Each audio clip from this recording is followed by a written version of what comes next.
I just want to give it all a chance to get started here. Looking good.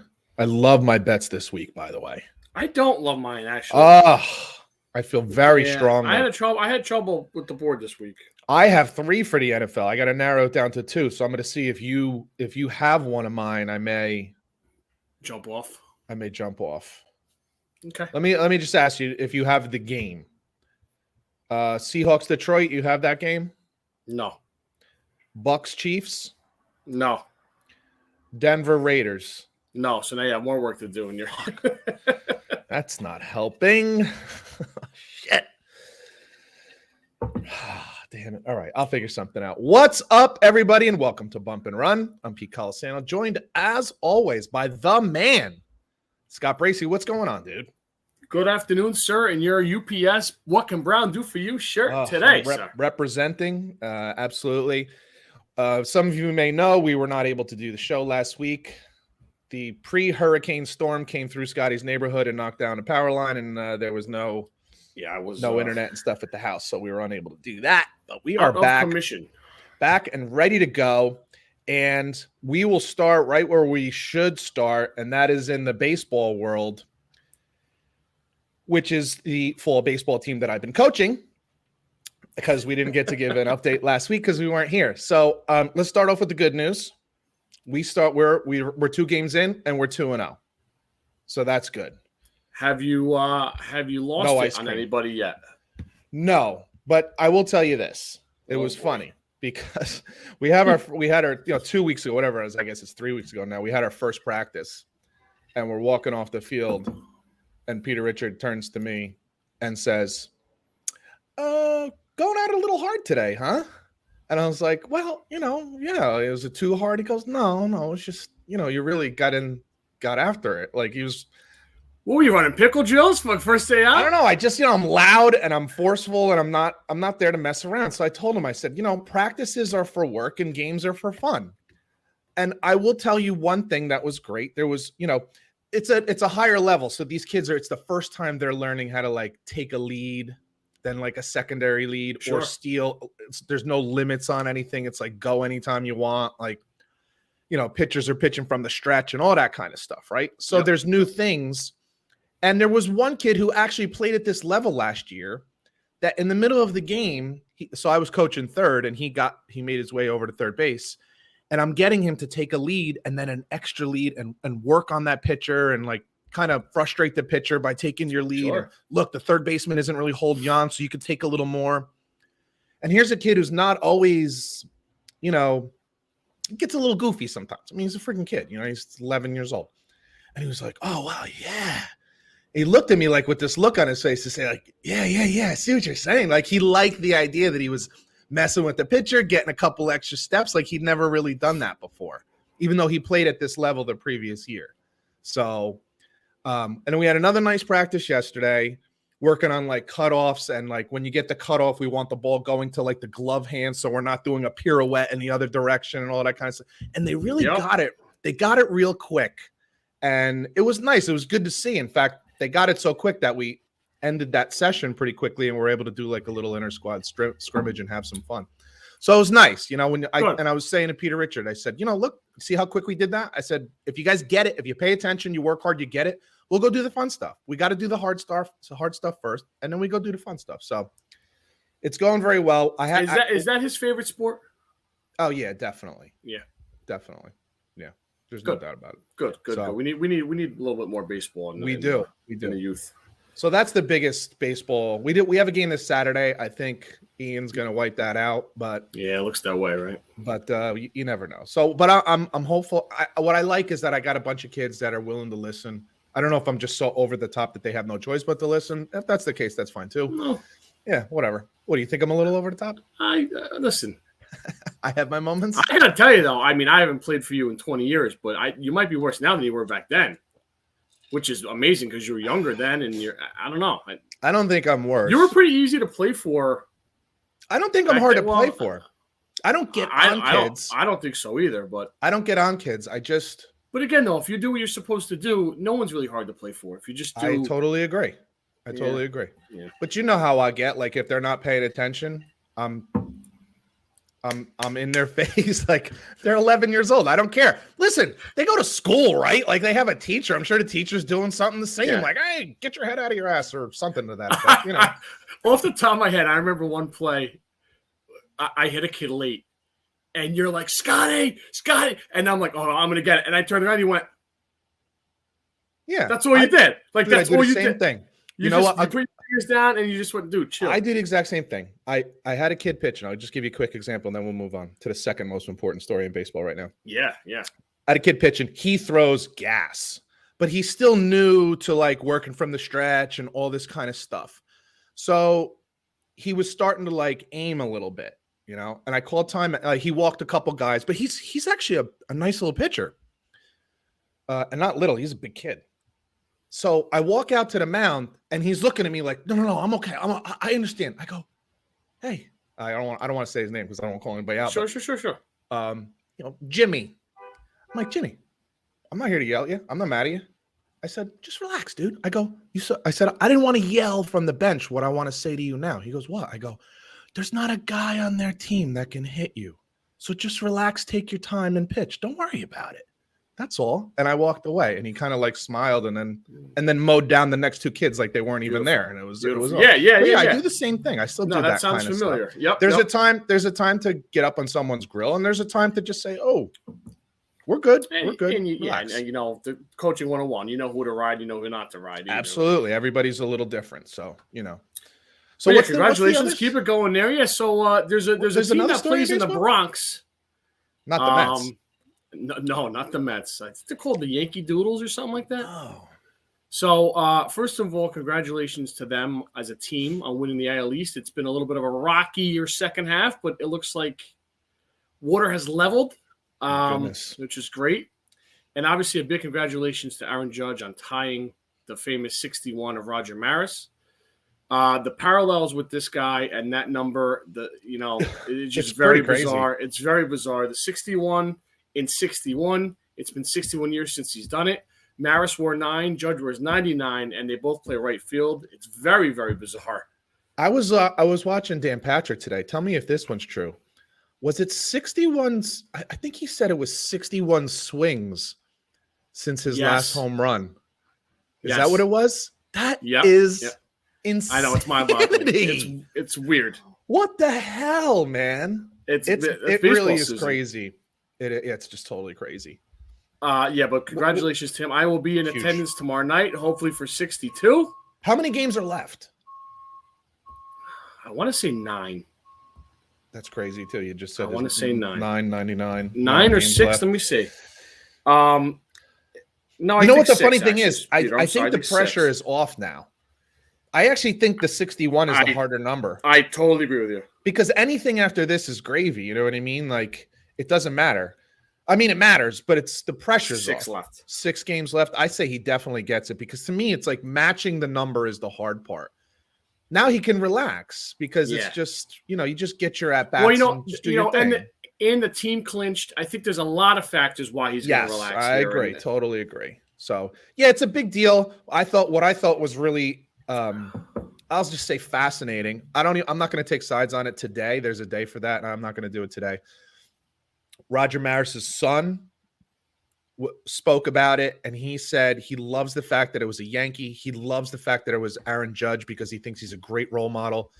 And while everyone has their opinions, he said he believes that if Aaron Judge gets another one, he says, to me, and I think I'm not alone, which I like that he said this because it didn't make it like a him alone. He's not standing up. There's a lot of people that believe this, that he is the leader, all-time leader. He certainly is for the American League. If he hits one more, that's a guarantee.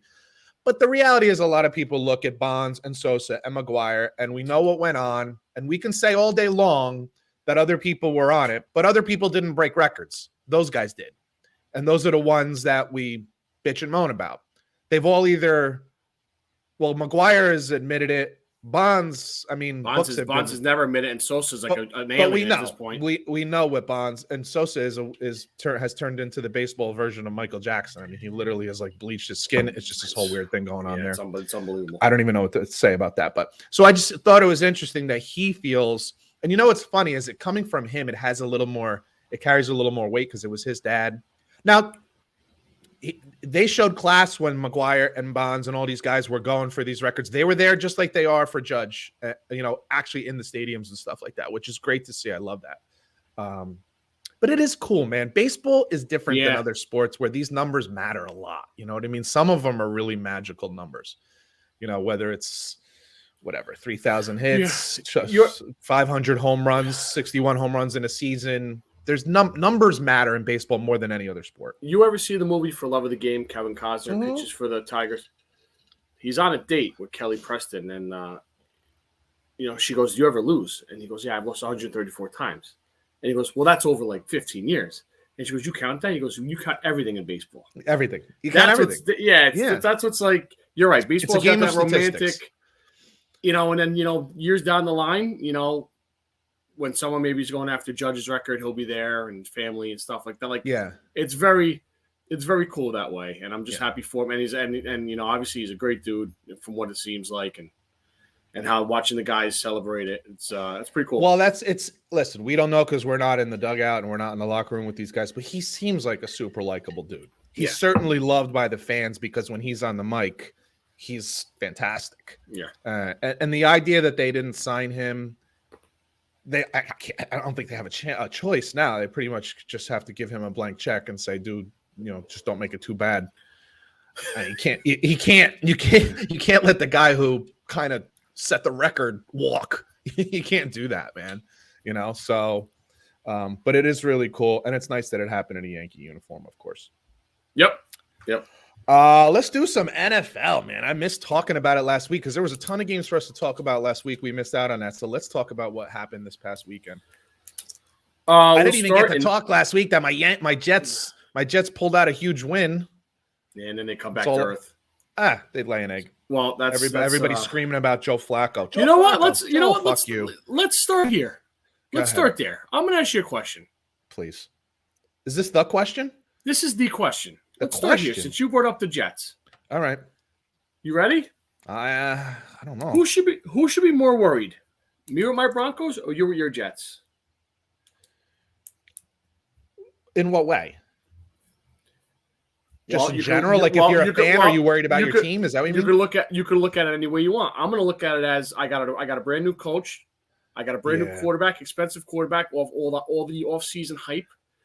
You are now in year 2 of Rob Saleh, and he showed me nothing. You could go into that in a minute. And now you're year 2 with quarterback, again missing time, again not being in the flow of a training camp. A 38-year-old backup who is what he is. Yeah. Here's the thing. The expectations for both are vastly different. Yes, right? That's true. That's true. The prevailing wisdom with Denver was the possibility to win the division, if not at the very least, second place, make the playoffs. So the concern there is that you brought in a guy, like the worry would come in that you just backed up the Brinks truck on top of trading away a lot of talent for a guy that is not producing, at least not producing in any way that he used to, right? And now it's like, well, what do you do? And on the Jets side, it's like the expectations were low, but it's like, when is Zach Wilson going to play? I know he's playing this weekend, but I don't really care that he's on the field. You got to play well. And have we seen anything from Robert Saleh that makes you think that he's a head coach? And the answer to me is no. Okay. I agree, bud. Here's the thing. I have more concern. I would think there's more concern about the Jets. But I have some concerns about Denver. So I'll explain that in a minute. I don't know that Zach Wilson's the guy, and I don't know that Robert Saleh is. So I have concern about that because just to say, well, you get another quarterback. Well, dude, they've been trying to do that for 15 years. So it's easier to get a new coach than it is to get a new quarterback. Can I expand on that one a little bit? Are you worried about Joe Douglas at all? None whatsoever. I agree with that. None at all. I think it was the right move. And the guys that you got are pretty much performing. Absolutely. It's one guy and one head coach. Yeah. That's where – and listen, he was universally praised for hiring Robert Saleh. Number 2, it was a minority hire, so that works in his favor absolutely, whether we like it or not, whether it's fair or not, say what you want. He hired a minority. He hired a Muslim. it works in his favor. Look, he took a shot on a minority, which is what this league is begging for, right? And I'm not saying that Robert Saleh can't do the job. I just haven't seen it yet. It's the same with Zach Wilson. I don't know that he can't. I'm still rooting for him, and I listen. I'm as high on him as anybody. Me and Chris Sims are maybe the only two left. I don't know. So I'm hopeful because I see the talent that's there, but I haven't seen the production. It's all about wins and losses. So of course there's concern, but you can replace those guys. Now the concern on the Denver side is that what if this is the new Russ? So I'm gonna jump in real quick on this. Let me just say this: if Go ahead. this is the new Russ, and then I'll let you go. If this is the new Russ, you're stuck with him for like 4 years. 6. He's 30. He's 30. How many? 6. Yeah. So like you're stuck with him. Now everybody can be moved. There's always some way you can do it, but you gave up a lot. You gave him a lot of money, and you'd have to like really eat a shit ton of money to move him somehow. I don't know how you would even do it. So the point where Russ is, you're stuck. Now I'll tell you what I think about it after you go. So I'm not worried about Russ yet.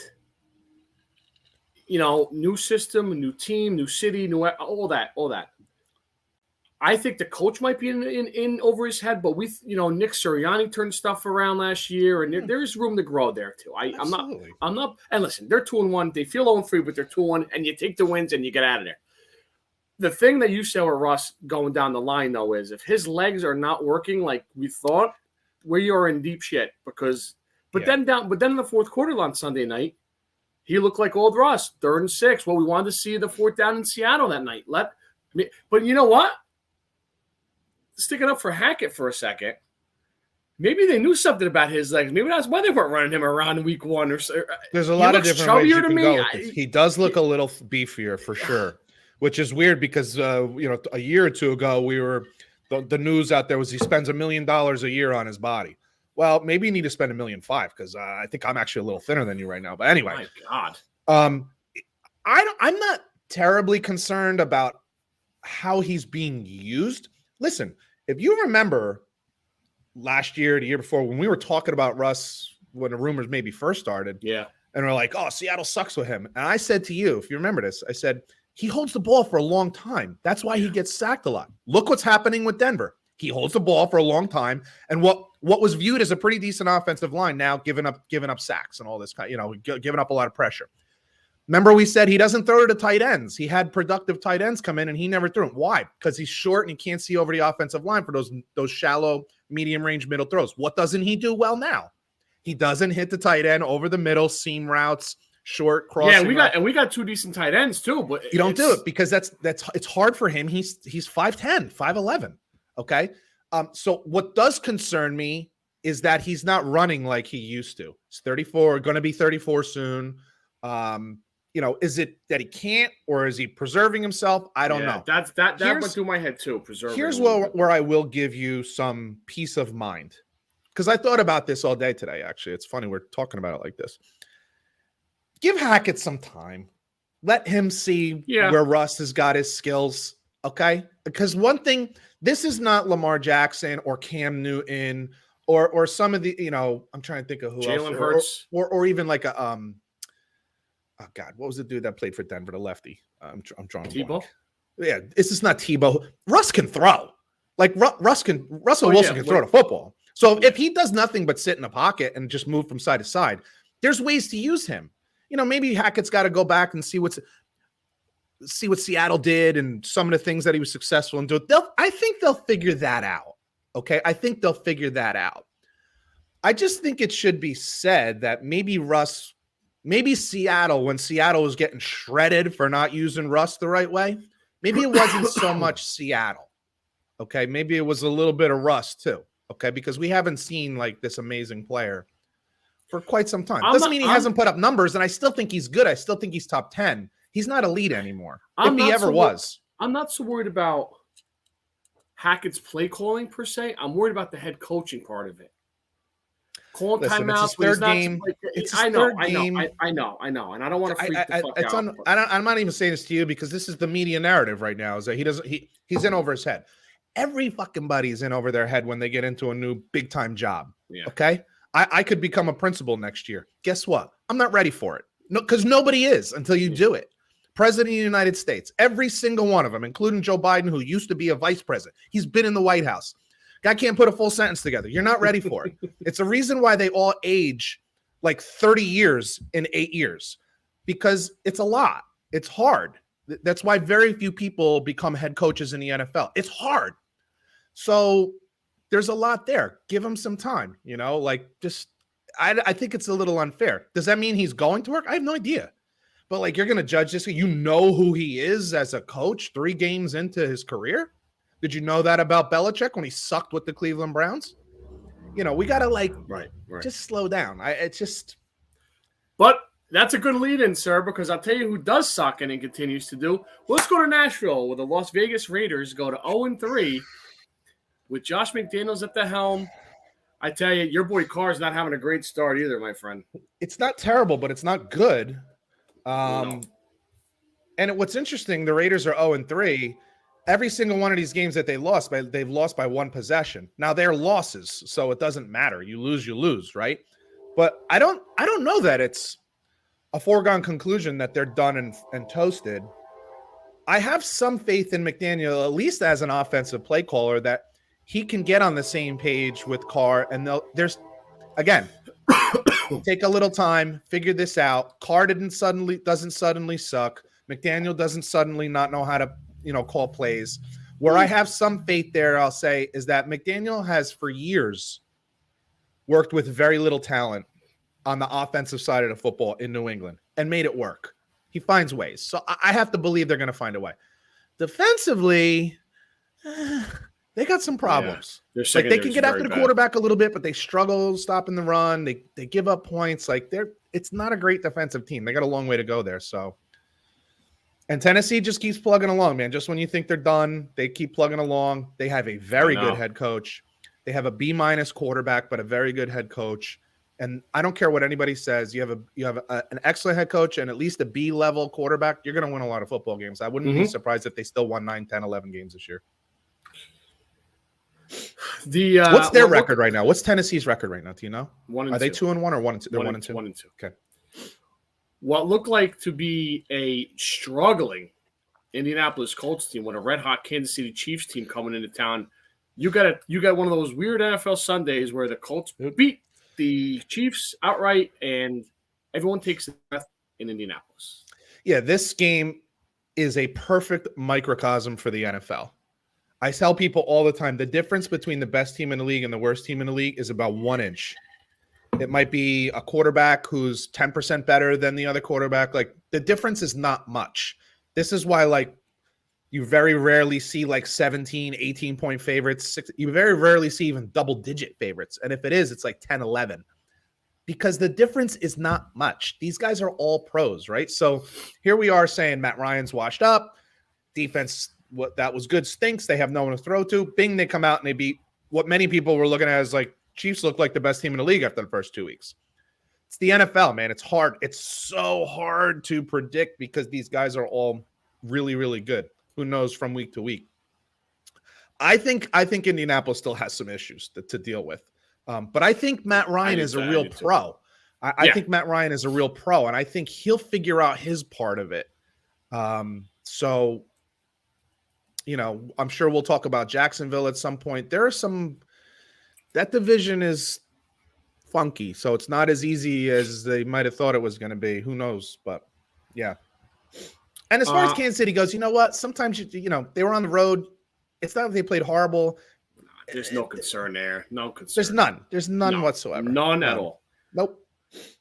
Well, it's early, but I'm going to pat myself on the back here a little bit.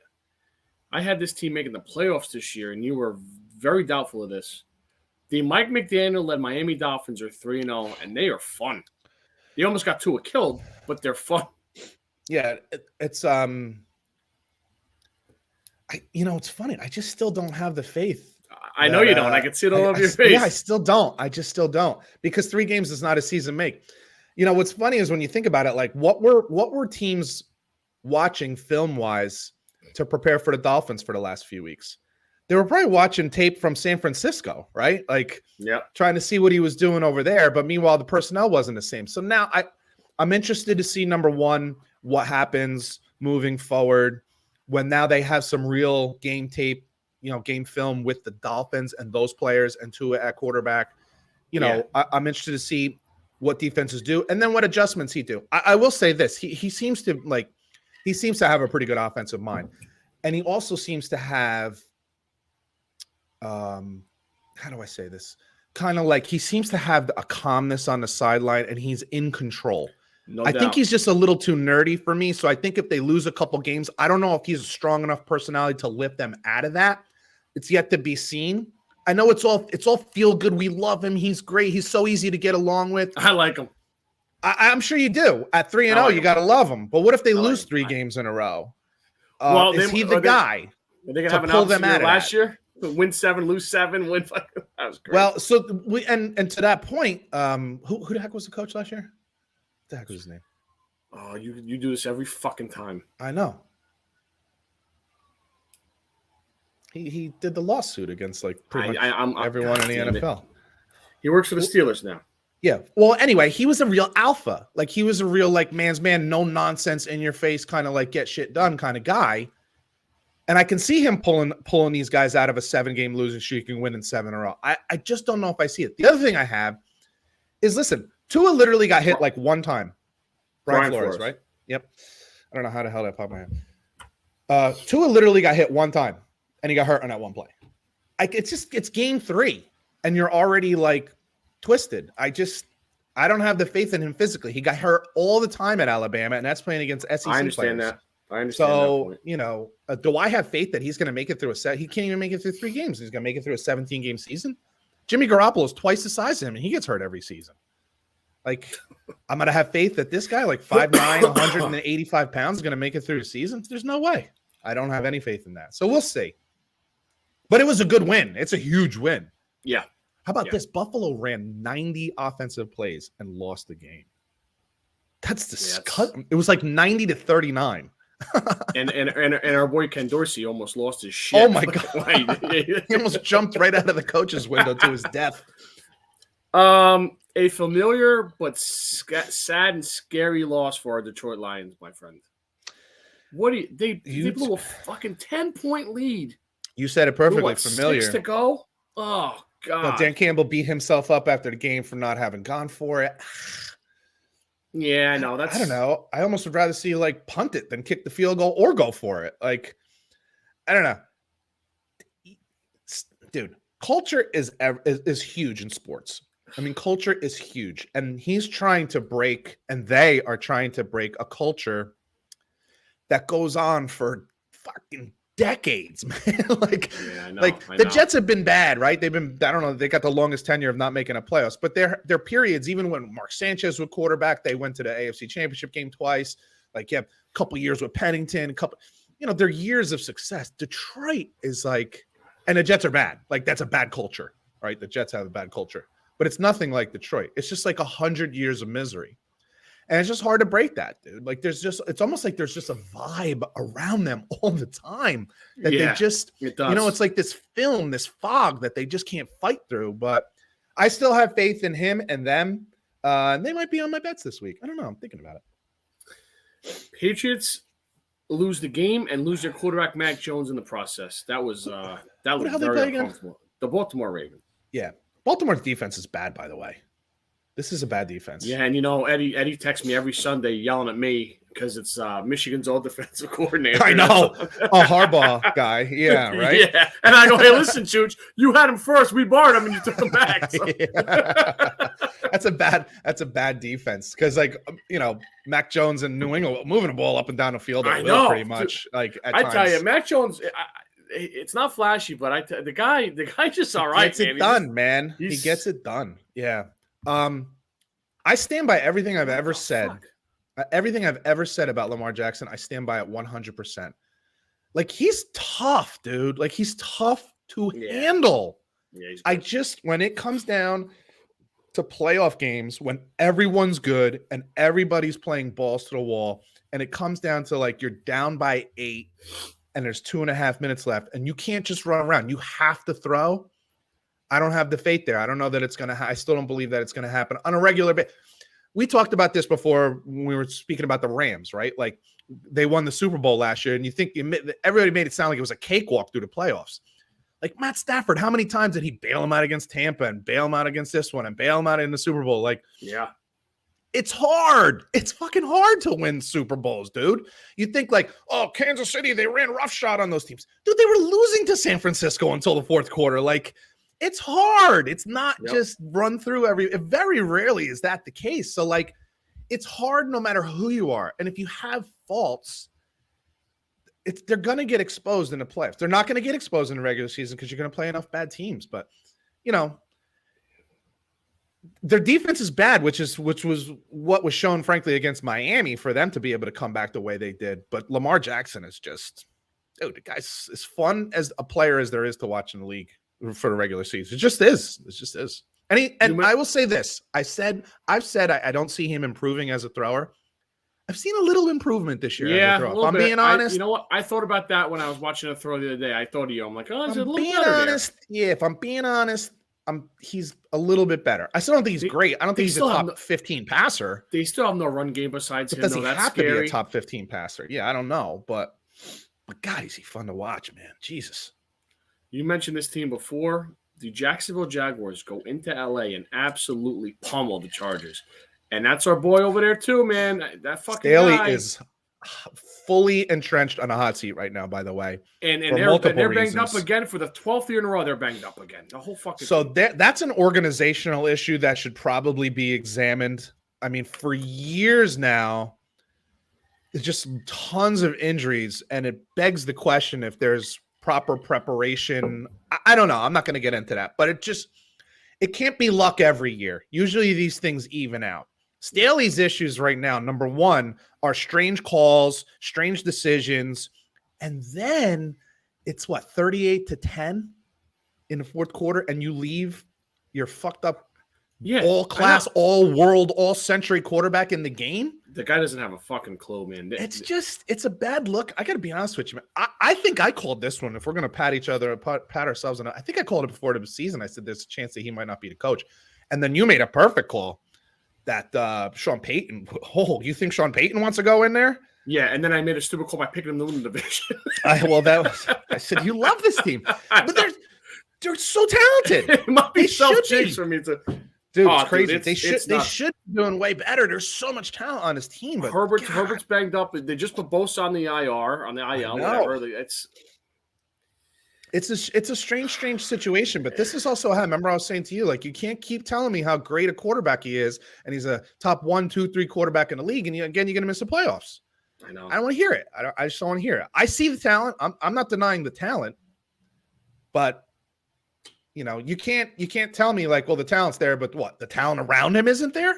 You don't get to do that. You could do that for Justin Fields. You don't get to do that for Justin Herbert. Come on, give me a break. A defensive slugfest in Tampa Bay. Green Bay outlasts Tom Brady 14-12. What a Tampa's got some problems, dude. We chronicled this early on. Tampa, Brady's going through it, whatever he's going through personally, and he's never had the same wide receivers yet this year. I think. Godwin left the first game, and then Julio and Evans been out, and he's throwing to Cole Beasley like he's played with him for the last 20 years. The guy just came onto the field like Wednesday. Yeah. Their defense looks great, but their offense is exceptional. He will figure it out, but I think they're missing four starters on the offensive line. They're on their third offensive tackle. Yeah, that's the problem. How do you compete? And Tom's Green Bay can get after it defensively. Yeah. Tom's got to be looking at it like, I got to get this fucking ball out of my hand as quickly as possible, man. I want to hold on to this shit. I'm 45. When does he call Gronkowski? I think the issues are bigger than Gronk, man. I do too. I'm just teasing. I think the biggest issue, frankly, is that offensive line. And I don't know that gets fixed anytime soon, man. There's just guys that are out for the season. There's problems there. There are some problems there. On top of the fact that he retired, and it just, once you make that decision, even when you come back, it's in the back of your head. It's got to be in his head. We know how competitive he is. 7 championships, play until 45. There's a level of competitiveness none of us have ever understood, never knew. But once you've made that decision, you made that call to retire. At this point, you're going to tell me, do you honestly believe that as he goes through the week of practice, he doesn't look back and say, man, did I make the right decision coming back? Did I make the right decision playing the season? I don't know. I think he's got to be thinking that. And for a guy 45, is even as great as Tom Brady, if he's got that in the back of his head, it ain't good. It's definitely not good. Yeah, no, I agree with you. I got one more for you, bro. There. That defense is really good. Yeah. I got one more, then we'll move on to this week. Cooper Rush, 2-0 with the Dallas Cowboys. So I watched the game. With a bunch of Cowboy fans, and they were kind of saying how, come on, they were not better off long term, but it kind of made the offense coordinator call a better game without Dak. You know, that they ran is the football. accurate. They did a couple of it because if Dak was in that game, they would have threw it 48 times, and they might have lost. It's 100% accurate. That part of it, I believe, 100%. They're not better with Cooper Rush, at least not yet. No, okay, they're not. But the problem is the play calling changes, right? And we can say what we want to say about the direction that the league has gone, and it has gone to a more passing league. But this team is still built more to run the football and then play action pass. And that includes Dak Prescott, by the way. Yeah. When they make him throw the ball a shit ton, they tend to lose. So I would hope I could care less what happens to Dallas, but I would hope just from a coaching standpoint that they sit down and take a look at this and say, you know what? If we're this good with Cooper Rush and this is the game plan, how good can we be with Dak if this is the game plan? Because Dak is better than Cooper Rush, okay? Let's be real. Yeah. I mean, I don't love him. He's not my favorite, but he's not my least favorite. I think he's slightly above average. I think he falls into that 12-13 range, 12-13-14 range in the NFL, which is enough to win a Super Bowl. I'm sorry, but it is. That's a B+ quarterback. Change your game plan. Learn something for the Cowboys. Learn something from what you've seen over these last few weeks and do that same thing moving forward. And if they did that, use Tony Pollard more as your featured back and Zeke more as like your short yardage, and he's more of your change of pace guy. I'll tell you what, man, their defense looks pretty good. Looks better than I thought it was going to be. I was going to say their defense also looks like they're here to stay. I mean, they're one injury away, but probably two. But everybody is at this point. Yeah. So you get Dak back and you keep this kind of game plan going. I'll be honest with you, dude. It's a pretty dangerous team. Yeah, it's a pretty dangerous team. So, do we have any other games? That's all I got. But two things I wanted to just call up real quick, just because we've talked about both of these things in the past before. Did you see Justin Fields' stats over 3 games? Oh my God, dude, he's got does he have 27 completions? And they're 2-1.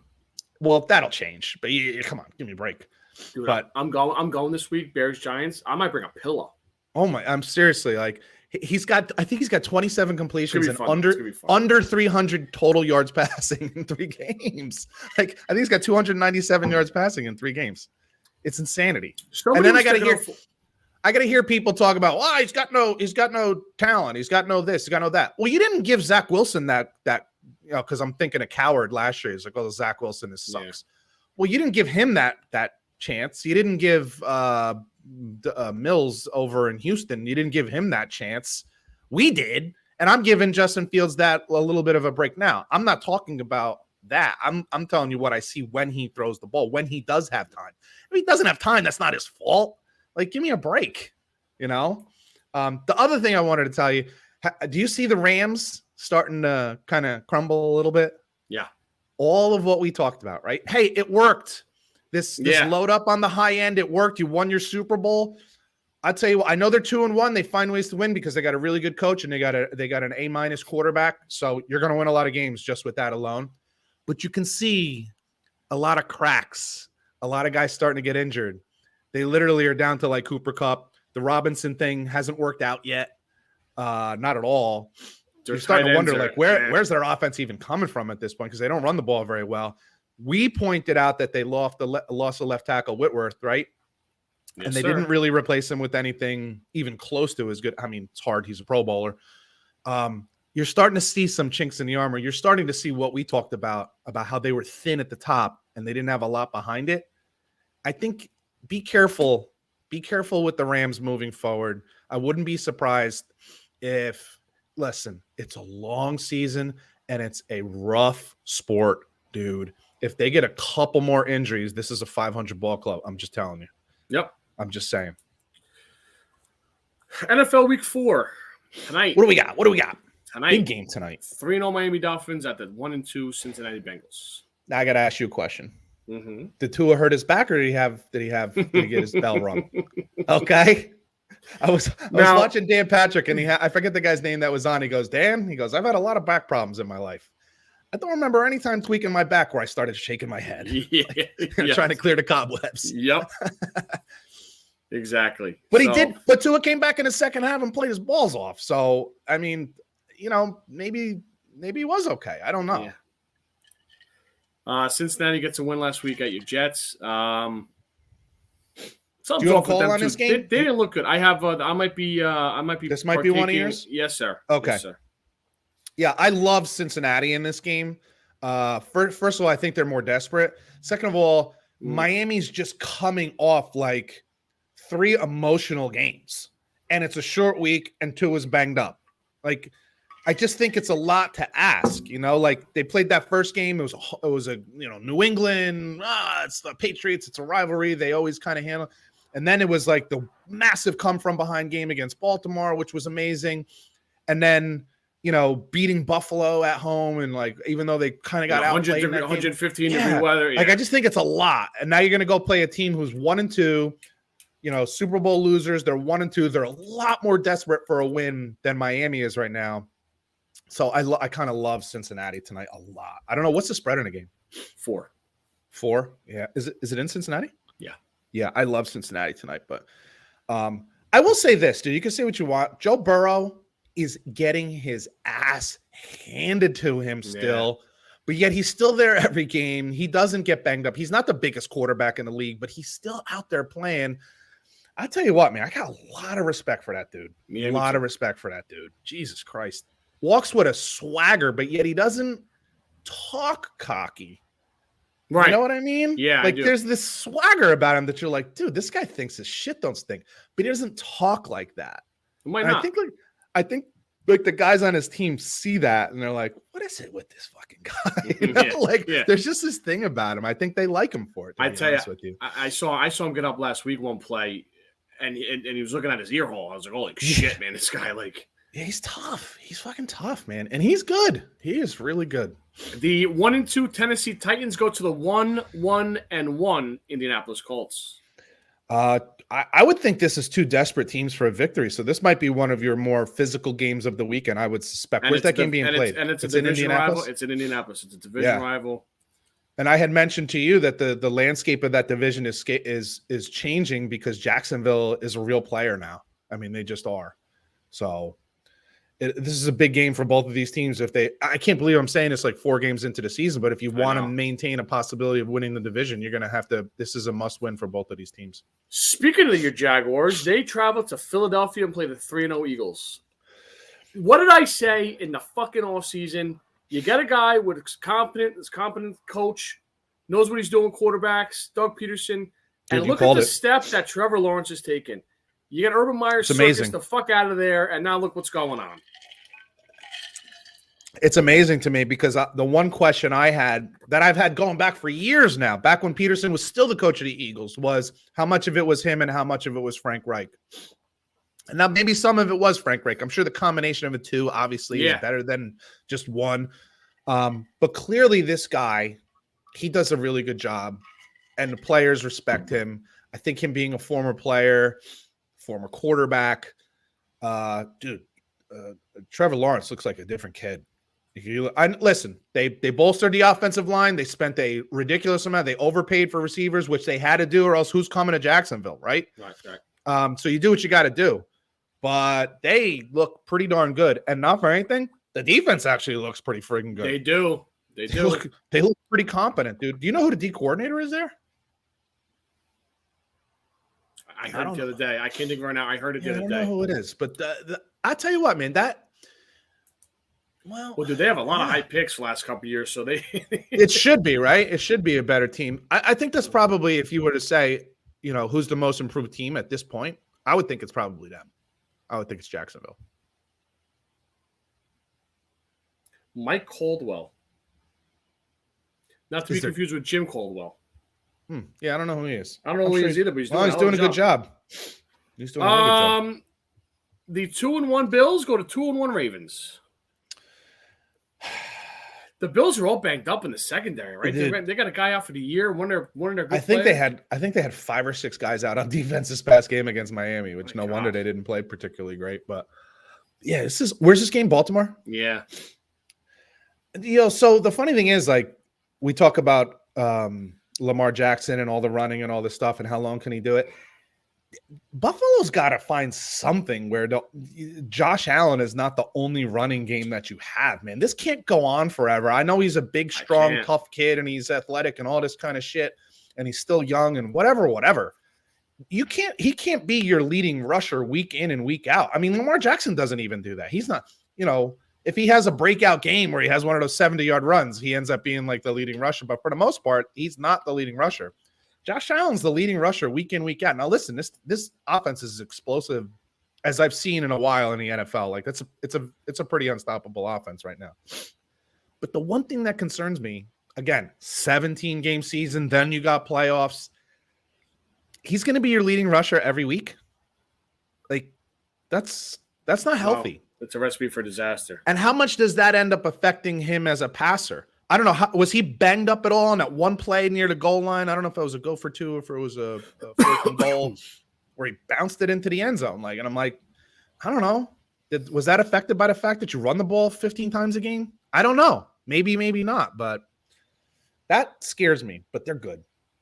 I don't take much away from them because they lost that game to Miami. No, I don't either. Same thing with Chiefs. No concern there. I still think they're top 2 team in the league right now. But they do need to figure out a running game. I agree with that. At least something.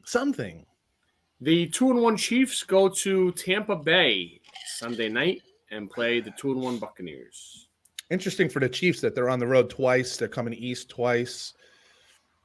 Or a little east. Maybe I guess it was north and then east. But and what'll be really interesting is that Tampa, this was like the eye of the storm, just south. The eye was just south of them. So who knows what that stadium is going to look like. I'm sure they'll have it looking just fine. How many people will actually be able to make it to the game? Yes. Will they have power? I don't know. I'm sure they'll figure it out. Like, that'll be a priority. But,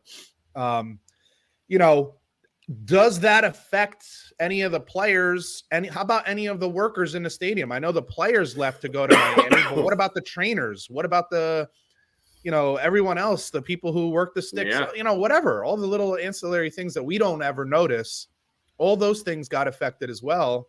How does that affect the team? Hey, do any of these players know someone who lost their home or somebody who got killed?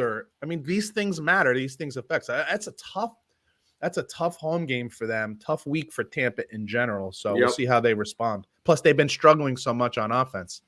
But the best thing for a struggling offense is the Kansas City Chiefs defense. So,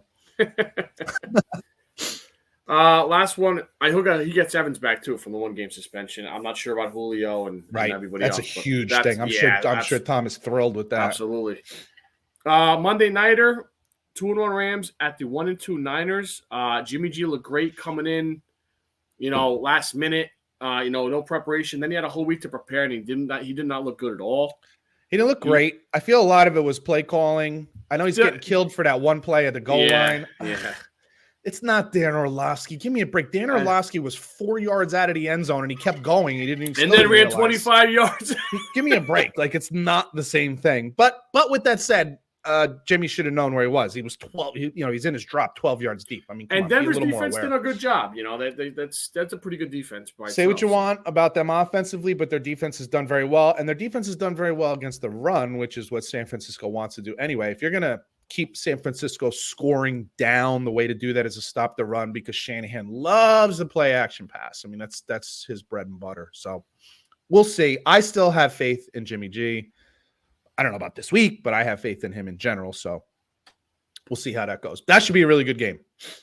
Speaking of Denver, those games are always pretty good too. Denver, I heard someone say today, like, "Oh, this team could just as easily be 3-0 instead of 2-1." And I'm like, well, that's true. If they don't fumble on the 1 yard line, that's true. But I can really make a pretty easy justification that they could be 0-3 right now. No doubt. I mean, so, you want to start changing plays here and there. I can in about 4 plays, I can make them 0-3. So be careful with that one because that cuts both ways. You didn't hear me say it. I said no. I heard on TV today. They could be really bad. Yeah, no, I heard it on TV today. So a little college football, sir. Yes, sir. Georgia and Michigan win ugly, but they win. Georgia to me is heads and tails better than everybody in college football right now. This is as big a gap as I've seen since an Alabama team a few years ago that went undefeated. That you're just like, dude, there's nobody. I think they've sleepwalked through this past game. I agree with you. And I don't know if it's so much that Georgia's that great. I just look at everybody else and I'm like, I don't see anybody else who's amazing. I think that's what it is. I agree with you per se. But Alabama, Georgia, SEC championship game. I don't know if I'm taking Georgia. It's hard, right? It's hard to just history just dictates that you don't just so easily and flippantly do that. And I'm still amazed that their defense is as good as it is when you graduate or have drafted 9 or 10 players. I don't know how you do that. Alabama has done an amazing job year after year of plugging in new players, but it's never had to have been to this extent. Right. It just never has. It's just amazing. It boggles my friggin' mind. It really does. And Michigan is good. Michigan's definitely a top 5 team in the country. I mean, it is. They're consistent. It's Jim Harbaugh football. It took them too long to get back to Jim Harbaugh football, but now that he's there, I don't know if they're national championship worthy, but they are now a player, period. The thing that bothers me with their offense, and I hate the 2 offense coordinator thing. That bothers the shit out of me. I don't like that at all. If they make it work, they make it work. But I know JJ's still trying to get his feet under him here, but they didn't have their backup running back, so they gave it to Blake Corum 30 times, who was great. He had 243 yards. He was great. Excuse me. But I feel like they get so cute sometimes when they have a big game ahead that they don't even open up the playbook. They run 7 plays. Yeah. They do it all the time. It's clear. It's risky because that's how you lose a bad game, dude. It's very risky, and it happens. Risky. They do it all the time. It drives me nuts, and they don't learn from it. So listen, I'm sure if the game tightened up a little more, or if they felt it was in risk, I think they probably would have opened it up a little more. But it's risky. It's risky. I just say go out there and smash them. It's just not good. And I'm it's 3:15. I'm like, I had fucking 10 beers, because it's like, oh my god.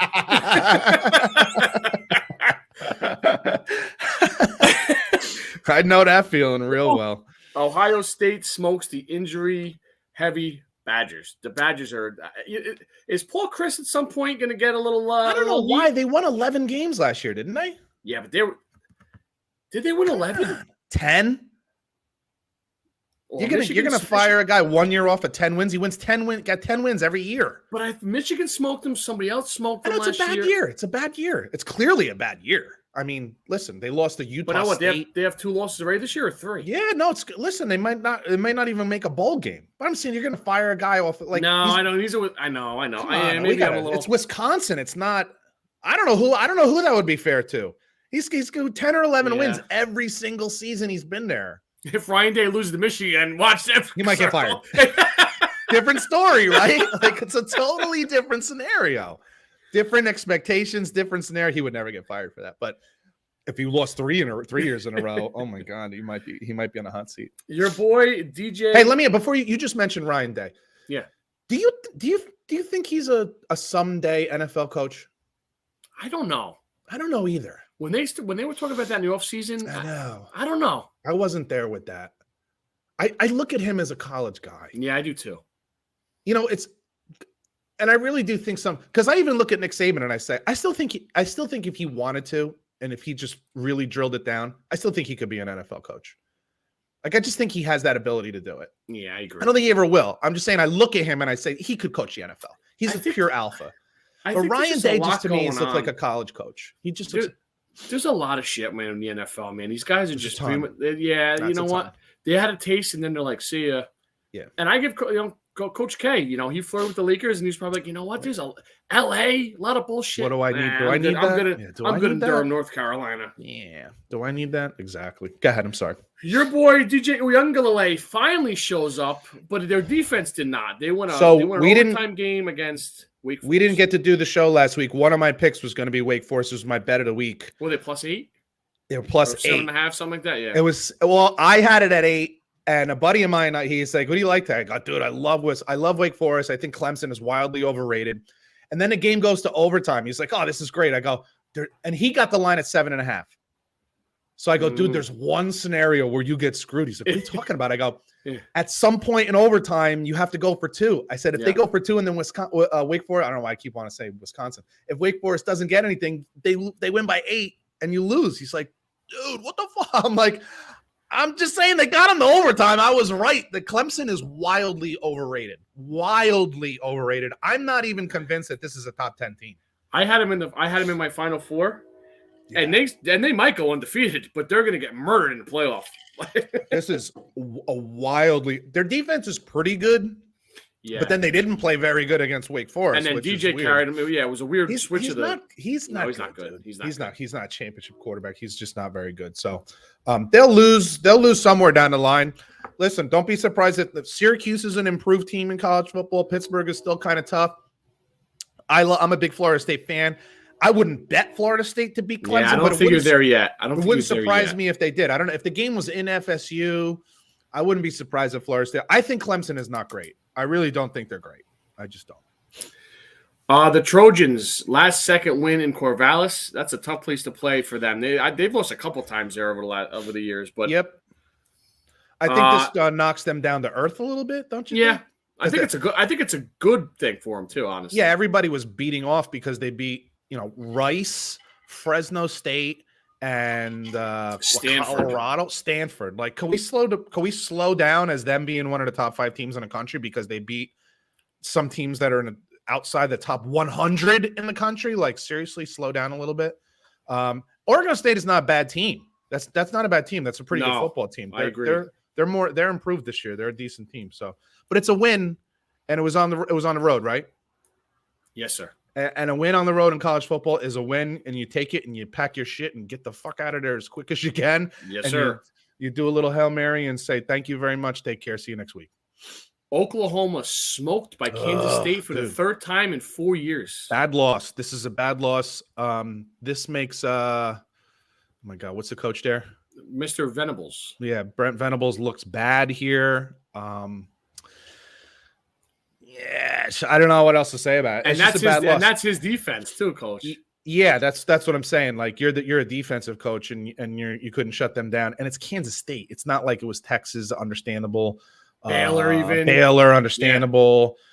Yeah. Not Kansas State. Nope. If it was 2017, okay. Because that means Kansas State played great defense. It was just a slobber knocker of a game, but you get smashed. Bad loss. Bad loss. This is the kind of loss that keeps you out of the playoffs. Yeah. So Arkansas, a doink field goal away from beating Texas A&M in Jerry's world. Texas A&M is probably a year away from being as good as I thought they were. Yeah. Because they had their great recruiting season. Guess what? Imagine the fact that it might take a little while longer for like 18 and 19-year-old kids to acclimate themselves to college football. That's on me. That was a poor decision on my part to think that they were as good as they're. I don't think they're bad. I think Texas A&M is good, but they don't score a lot. Their offense is not great. I think it'll improve in the coming years, but their offense is not great. And Arkansas is tough, dude. Oh, they're good. Yeah, I don't like that head coach because I just don't like looking at him. He's not handsome or pretty. You're so prejudiced. I wouldn't date him or anything like that. But he's got them playing some pretty good football. I have to assume he's recruiting pretty decently. Yeah, he's all right. That quarterback's good too. KJ Jefferson's really good. Yes. Yeah. Jimbo's had some trouble getting quarterbacks there. It does seem that way. Is Tennessee back? I don't know, but I absolutely love. What's his name? Hendon Hooker. Oh my God. He throws a beautiful ball. He's got a friggin' cannon. He's a nice little runner. Looks like he's got the leadership skills. Is Tennessee undefeated? Yes, sir. Yeah, I tell you what, I'm not going to listen. Tennessee is a team in my lifetime that has won national championships. So I don't know that they're back to that level yet or anything like that. But they're a player. They're a player. I don't. Here's what I'll say. I don't think there's a team that if they beat them, I would be like, that's impossible. They're not going to be 20-point dogs to anybody this year, even Alabama or Georgia. I don't think they'd be 20-point dogs. So that means you're back in the fray. They're second tier. There's like Alabama and Georgia. Yeah. And then next is like, Tennessee, Florida. Help me out. Mississippi. Kentucky. Yeah. Like there's that second tier. That's where Tennessee is. They're back in that sense that they're a real player. Fair.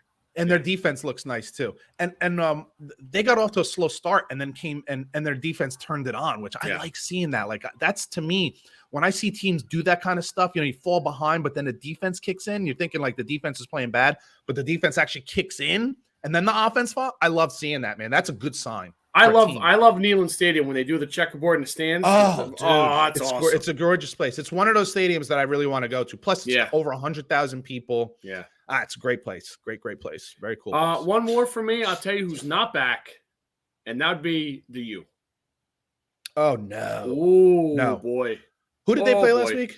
That would be Middle Tennessee State. Yeah, that's so I had Texas A&M the week before as one of my winners.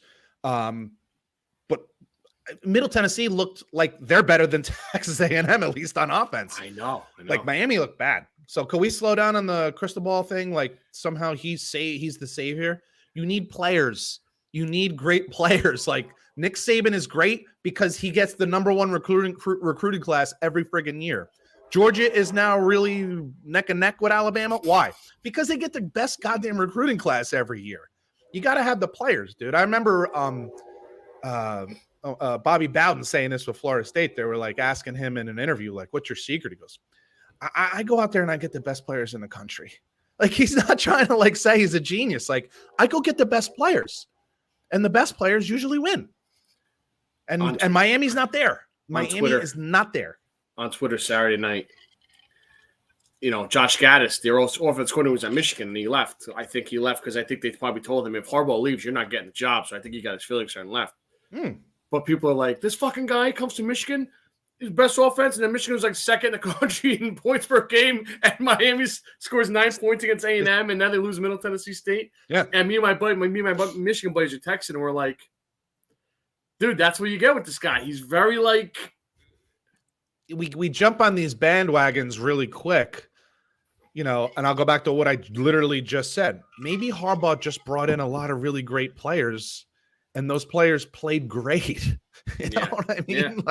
You can be a bad offensive coordinator, but if your players are just better than everybody else on the field, sure, you're going to look like a friggin' genius. Let's fast forward to this week, sir.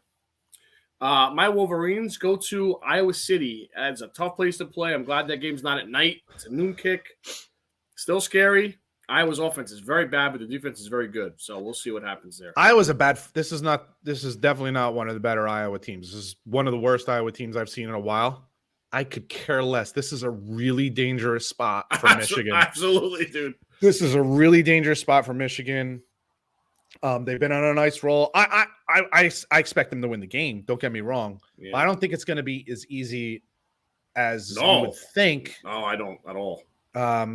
Iowa just has a way, dude. They have a fantastic coach. Kirk Ferentz is a great coach. He knows exactly who he is, who his recruits are. They know exactly how to play their style of football, and they find a way to kind of impose their style on the game.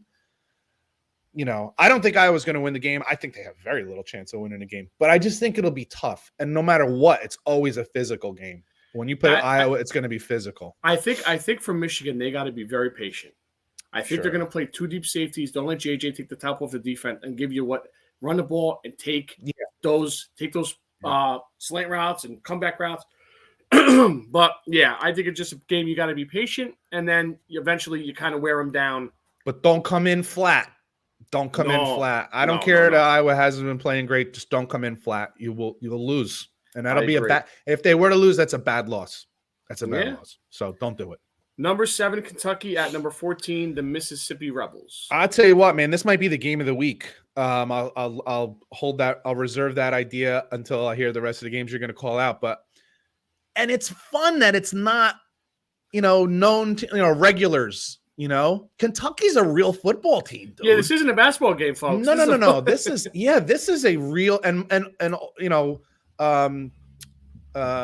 Kiffin's really got Ole Miss playing good. Like, I'm watching them play the other day, and I'm like, is he kind of holding them back because he almost feels bad? Because he did it the week before. They played against Georgia Tech, and he actually came out and said, I wasn't going to rub it in because he's, coach is having a hard time over there, and I'm not going to be the reason that he loses his job. And I was like, look at this guy growing up a little bit. Okay. Like, I kind of like that. Win the game, get the hell out of there. It doesn't need to be 60-3.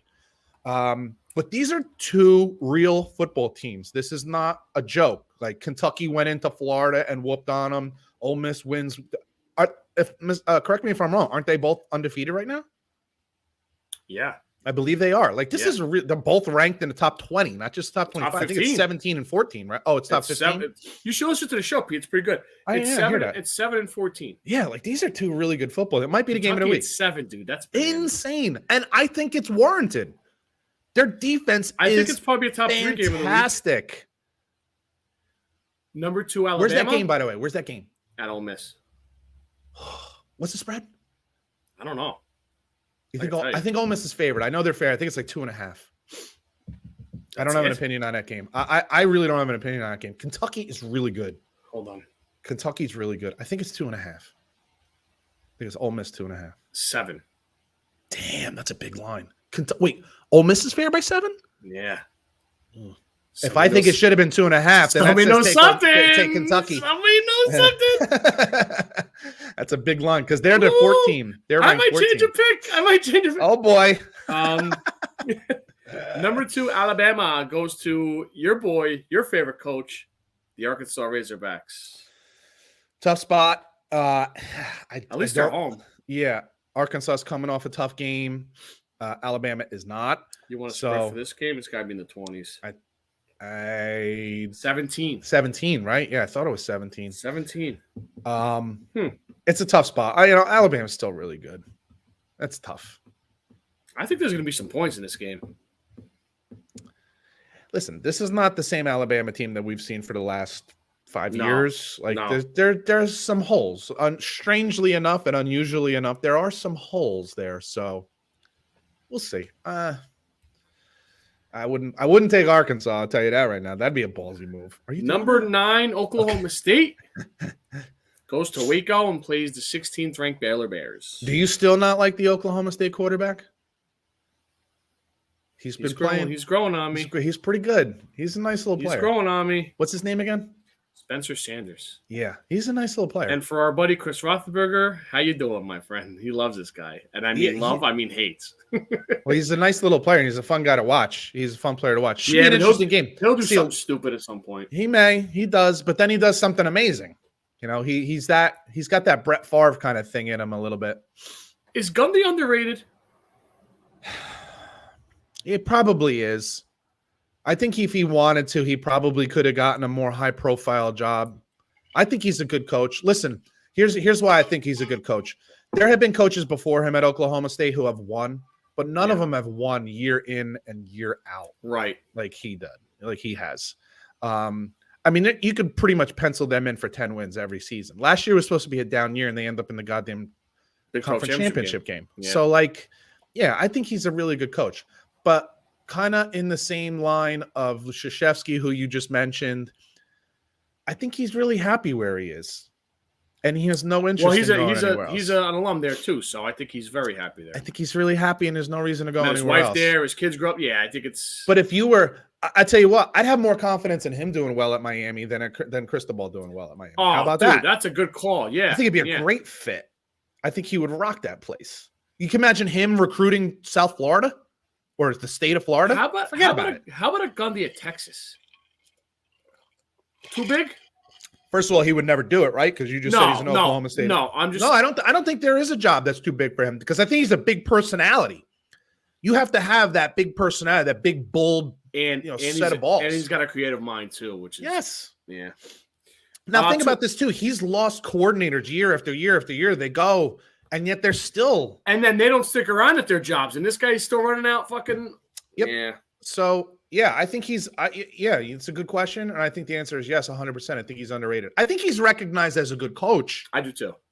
But I think because he's at Oklahoma State, doesn't have championship, like national championships, struggled to beat Oklahoma. I would take him over James Franklin right now. Yes. Oh, my God. Yeah, definitely. Until got James Franklin better track beats record. Michigan, then I got to take that back. 2 ACC games to close it out. Your Florida State Seminoles host the Demon Deacons of Wake Forest. Any other week, I would say, this is – I think Florida State has a great opportunity here because it'll look good. Yeah. Wake Forest is coming off they had that game in hand. They could have won that game. Some terrible clock management at the end of the game. I was watching it. Some terrible clock management. They were throwing the shit out of the ball the entire game. And for some reason in the fourth quarter, they decided we're just going to be a running team. That kid's good, by the way. The quarterback? Yeah. Yes. He's good. I don't know why they just shut down the passing game. It was so bizarre. So I think it was a really tough loss. They had a chance to beat Clemson. The number, it would have been the first time in literally 100 years that they beat a top 10 team or a top 5 team in the rankings or something like that. And they didn't do it. I think they're heartbroken, and I think it's a perfect spot for Florida State, and it'll look good for Florida State because you're beating a ranked team. You guys are laying a touchdown. Florida State is better, dude. Florida State is better. I always look – what? I don't know if I would lay a touchdown with them, though, there. I don't know if I'd lay a touchdown. That's a tough one, but they're better. I always look at speed. When I look to see, is a team improving? Are they getting better? I look at speed. And Florida State right now, if there's anything that they got going on, they look fast as fuck. Like they are I look like defensively mainly. Like they have those fast receivers again, like they always used to have, and they have like a really fast, aggressive defense. So there's things I like that I say. I'm not ready to put them. You know what? I'll put them on the level with Tennessee. Next level down. They're Bs. They're in the B level. They're not ready for Alabama, Georgia, Ohio State, Michigan, Clemson. Well, I think they could possibly beat Clemson, but they're not there yet. They're going to get their shot. They're going to get their shot. So. Yeah. They're at the B level, but they're coming up. So Norvell or whatever, however you pronounce his name, I got to give him some credit. He's doing a decent job because there was some turmoil when he first took the job. Guys walking, they didn't want to play for him, didn't like some of the things he was saying. They took off. Maybe he just was weeding out some of the bad eggs. So because they look pretty decent. Well, Scott Frost tried doing that too, and it didn't work so well. Last one, buddy. We'll move on. Number 10 NC State at number 5 Clemson, night game at Death Valley. It's going to be rocking. This is a tough spot for North Carolina State, and I say that because I think they're a pretty goddamn good football team, dude. And their quarterback, I can't remember his name right now. I was watching him play last week. He's a very good quarterback, and they have some decent receivers and a pretty good offensive line. NC State is a good football team. I think it's a tough spot. So, it's the opposite to me for Clemson.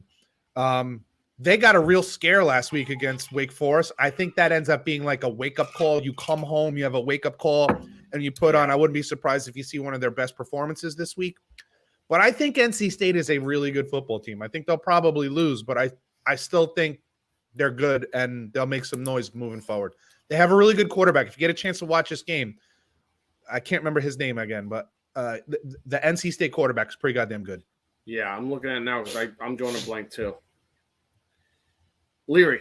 Yeah, he's nice. He's a player. Devin he throws Leary. a really nice ball. Yep. He throws an exceptional deep ball. His plus 20-yard completion percentage is like one of the tops in the country. So he's legit. He's a really good quarterback. Before we move on to bets, I want to bring up something to you that we were texting 2 weeks ago. Sorry, man, I'm struggling here. The UCLA Bruins. Oh my God. They are playing in front of a Texas high school size fan base. It's not even that. That's unfair to Texas high school football. You might be right. It's bananas, dude. You would think this is a Wednesday practice. That's how many people are showing up. It's bad. It's really bad. It's under 10,000. From student body to it looks like parents. That's what I'm saying. Yeah. It's crazy. Yeah, you would think it was like the I don't know what colors they use, but like the blue gold game in the spring, and only parents and family members and girlfriends were allowed to show up. Like, I really don't think there's 10,000 people. No, I don't think there's 10,000. I think the last attendance that they had was 6,500 people. 6,500 people at a UCLA game. Oh, by the way, they're undefeated.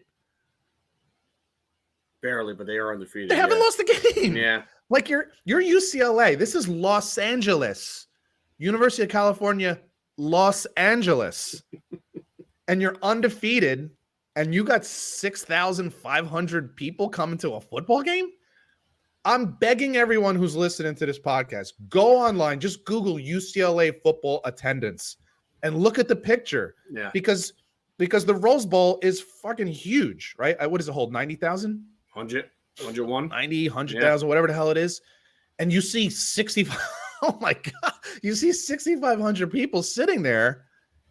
It looks like nobody showed up for the game. It looks like it's an hour before game time. At least an hour. You know what it looks like? If the Buccaneer Chief game got moved to like Minnesota this weekend and you had to play another venue, they'll get more attendance. I swear to God. I've never seen anything like this at you know what? I'm trying to even think like maybe a Temple game back in the day when Temple went like 4 straight years with no wins or something like that. I don't even know if you were born yet.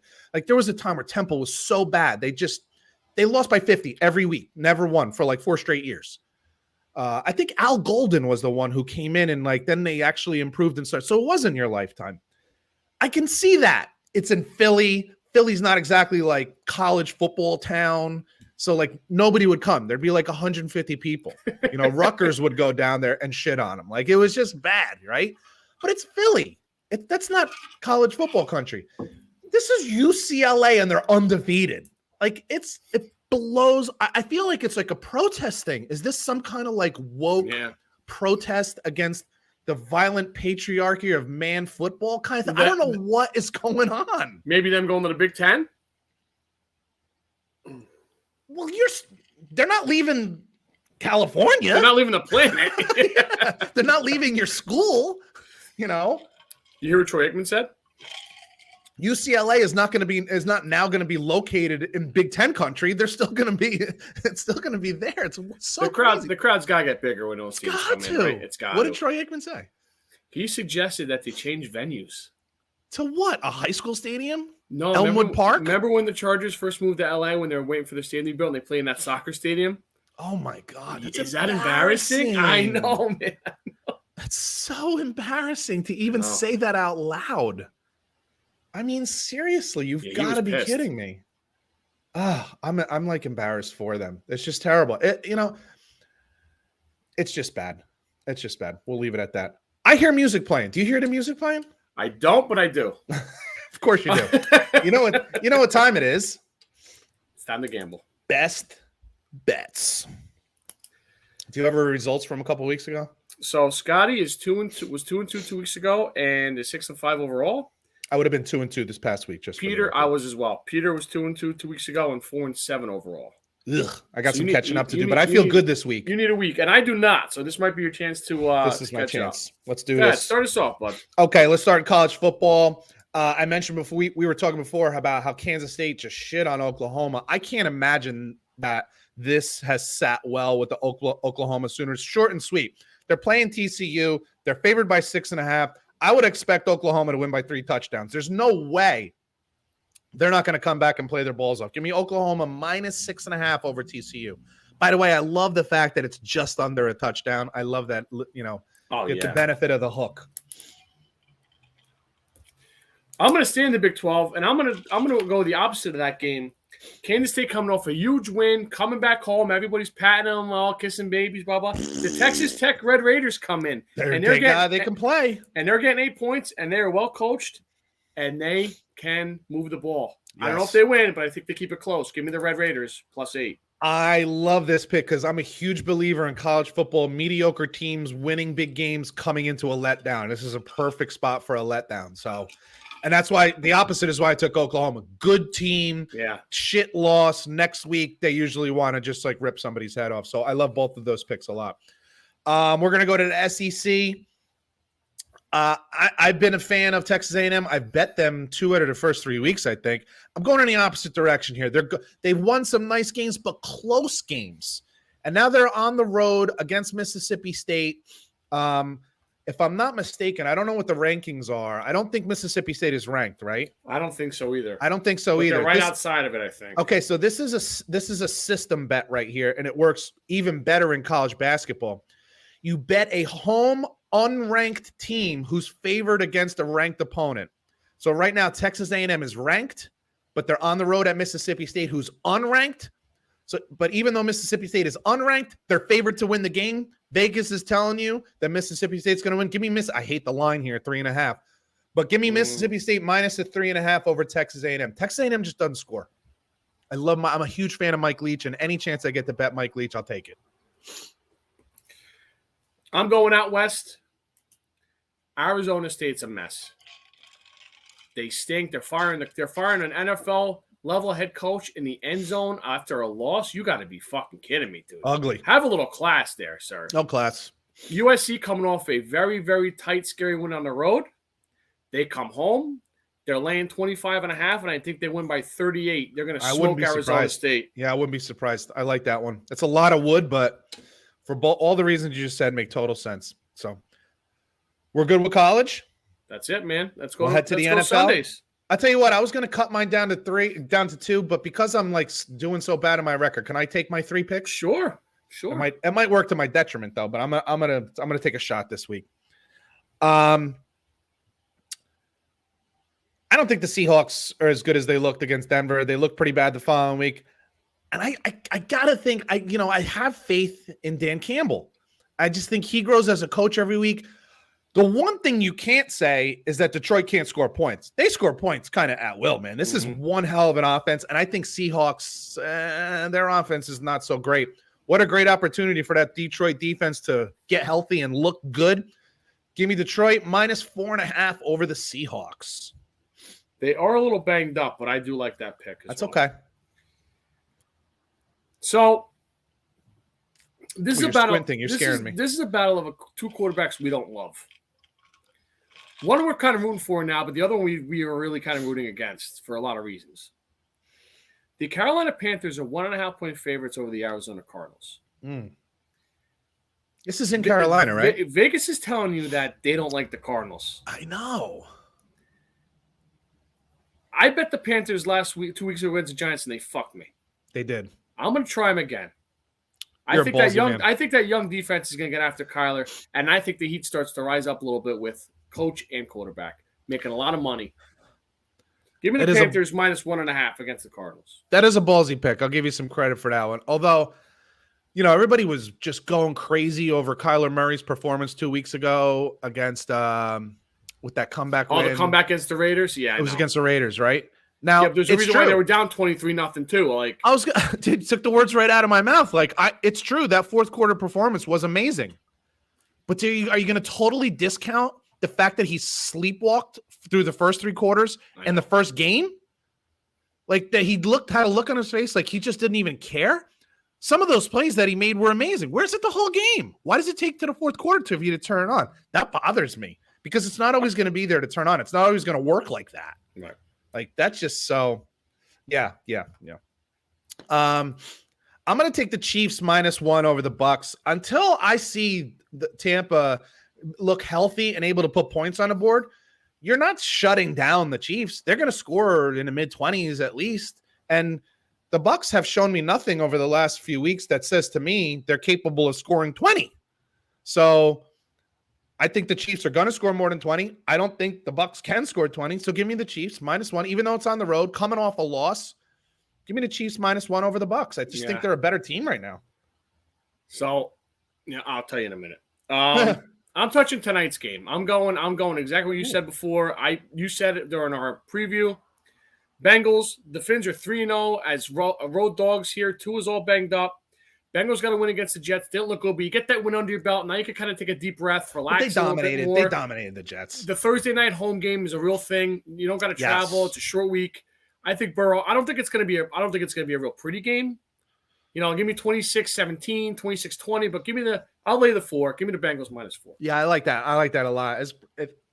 I don't usually take the Thursday night game because by the time we get this podcast out, that game is usually either started or passed or whatever. But I love the Bengals tonight. Yeah, I told you, man. I don't usually like doing it either, but I had trouble picking the games. It's hard not to. Yeah, it's hard not to. Hey, you know what? That gives everybody a reason to listen live on YouTube every Thursday at 3:30. Like, give me, if you want to get them in a timely fashion, that's how you do it. My last pick here, you're not gonna be happy with this. No, you're taking the Raiders, right? So Yeah, and you're unfair because you always say. call me the mush. Like I got that kind of power. I was gonna say I like the Chiefs and the Raiders, but I didn't. You can't bet against your own team. Yeah, you can't do that. And the reason is more about the Raiders. I don't think they're as bad as 0-3. They've been one possession losses all the way through. They're not going to lose every game. So to me, it's more. It would be awesome if they did, though. Yeah, I bet you'd be thrilled. I think this is a tough spot for Denver. They're coming off like 3 close, tough games. I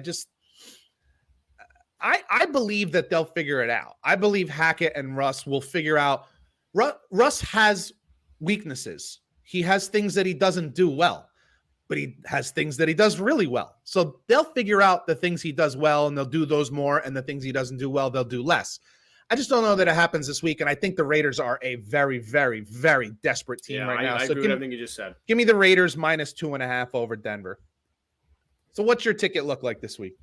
I got the Red Raiders +8, the USC Trojans -25 and a hook. I like the Carolina Panthers -1.5, and the Cincinnati Bengals tonight -4. Love it. I got Oklahoma -6.5 over TCU. I got Mississippi State in a system bet -3.5 over Texas A&M. In the NFL, we got Detroit -4.5 over the Seahawks. Seahawks can't score. Chiefs -1 over the Bucks because the Bucks can't score.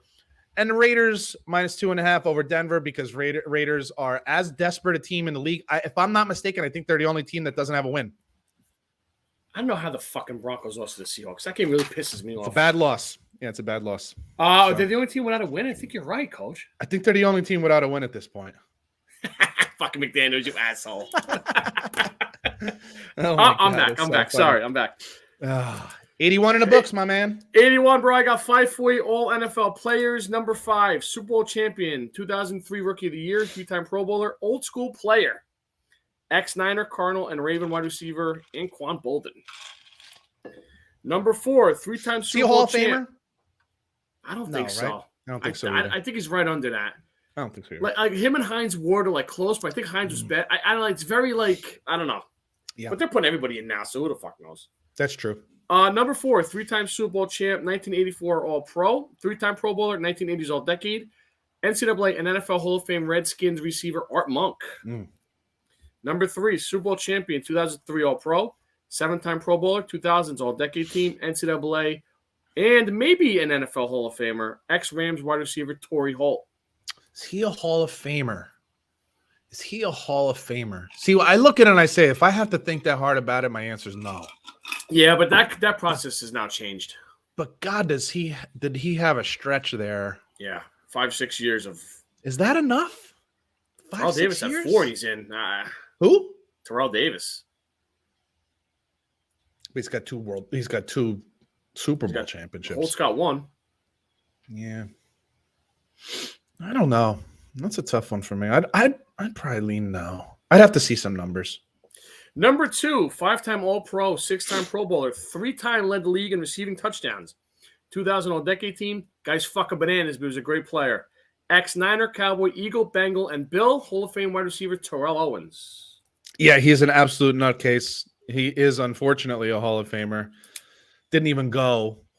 I know. Number 1, 9-time Pro Bowler, 1990s All-Decade team, 1987 Heisman winner at the University of Notre Dame. Ooh. Raider Hall of Famer, NCAA and NFL Hall of Famer, wide receiver Tim Brown. Yes, definitely a Hall of Famer for sure. I have some news for you this week. Now, we have some listeners here that are parents. So I'm sure at some point in their parenting, especially when their children were particularly young, they probably bought baby wipes.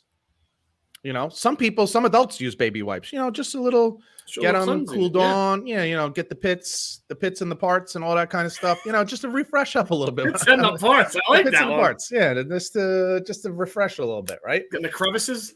Yeah. Well, imagine what would have happened if you were to go and purchase your wet wipes and you found, I don't know, cocaine instead of wet wipes. A shipment of baby wipes turns out to be 11.8 million. I wish you could see the stack of this. 11.8 million worth of coke. U.S. Customs and Border Protection officers discovered more than 1,500 pounds of cocaine. Wow. Hidden in a place where you would least expect it. A shipment of baby wipes. Wow. So if you open your baby wipes and you go to do the pits and parts and you see a white powder, it's not talcum powder. So don't just. Wow. That could cause some itching. Oh my, yeah, some itching and maybe some excitement. I don't know how that stuff works. I was never one to do that. But how about that, man? Wow, 1,500 pounds of coke in baby wipes containers. Just when you think you hear it all, man. Wow. Oh my God, absolutely crazy. I love the picks this week. I think we're both going to do very well. I really like your college football ones. Oh, thank you, sir. That Texas Tech pick. I think that might be the lock of the week. I think actually that and Oklahoma, basically off of the same game. Yeah. I think off of the same game, those end up being like the best picks of the week. So I like that a lot. Good job, my man. 81 bucks. Love it. You too, sir. For Scott Bracey, I'm Pete Colasano. You've been listening to Bump and Run, and we'll catch you guys next week. Later. Nice. What time do we got here? Oh, very nice, 5:04. timely fashion. Perfect. Beautiful. Dude. Cool. All right, we're good to go. I'm gonna make them some dinner, and then hopefully I'll get to this. All right, Mr. Showalter. Have a good evening, sir. All right, dude. Talk to you later. Later, buddy. Bye.